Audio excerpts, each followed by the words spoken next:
Jy staan in jou eie land.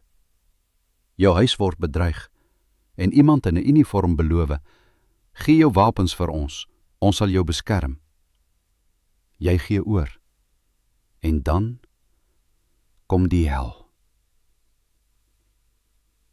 Vandag praat ek met julle oor een van die belangrikste lesse uit die moderne geskiedenis. 'n Les wat direk uit Bosnië kom, maar wat vandag in Suid-Afrika harder weer klink as ooit tevore.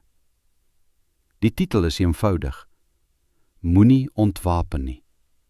Moenie ingee nie. Ek gaan nie hier polities korrek wees nie. Ek gaan nie waarheid praat, want geskiedenis vergeet nie, en die wat nie uit geskiedenis leer nie, is verdoem om dit te herhaal. Les 1. Wees goed bewapen en goed georganiseerd.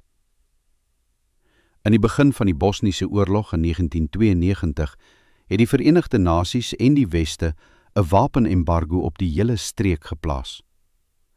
Dit het die Bosniese moslems wat nie 'n eie leer gehad het nie, totaal onvoorbereid gelaat.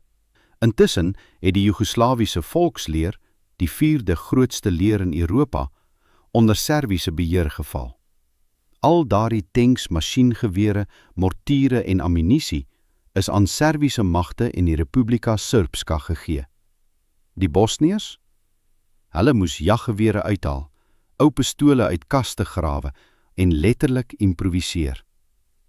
Hulle het rioolpype gesny, hulle groen geverf en daarmee deur die strate gehardloop, sodat die vyand moes dink dis bazookas. Dit was 'n desperate, tragiese situasie.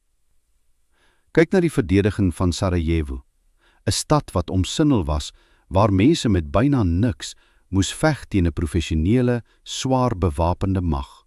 Hulle het geweet, as jy nie gewapen is nie, is jy prooi. Les 2. Moenie jou wapens aan enige iemand gee wat beloof om jou te beskerm nie. Die verskil tussen Srebrenica en Gorazde is een van die duidelikste lesse in die geskiedenis.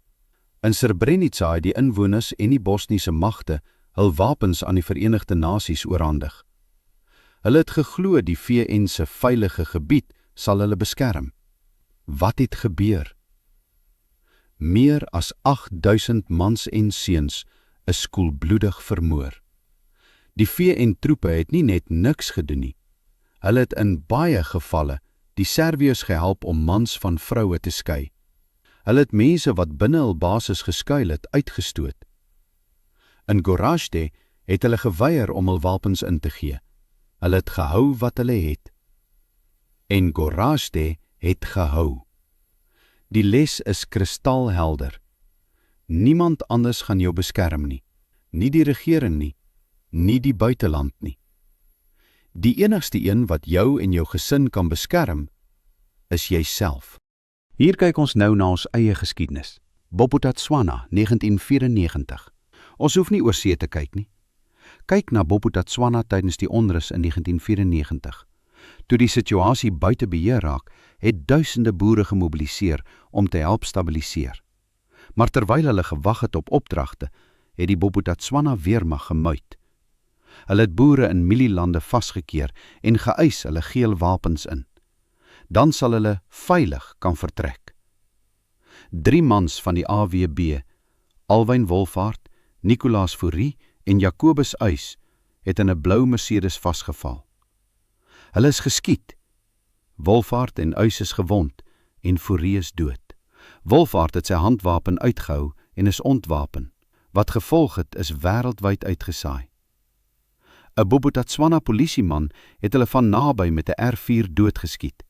As hulle vroeër hul wapens ingegee het, was dit nie net 3 mans nie. Dit was waarskynlik 'n bloedbad. Luister nou baie mooi na Dr. Gregory Stanton, stigter van Genocide Watch, toe hy in Suid-Afrika gepraat het. People here in South Africa have got to fight back against these people. And I think it is happening already. You have to fight back using the courts, using the political system, using the everything you have.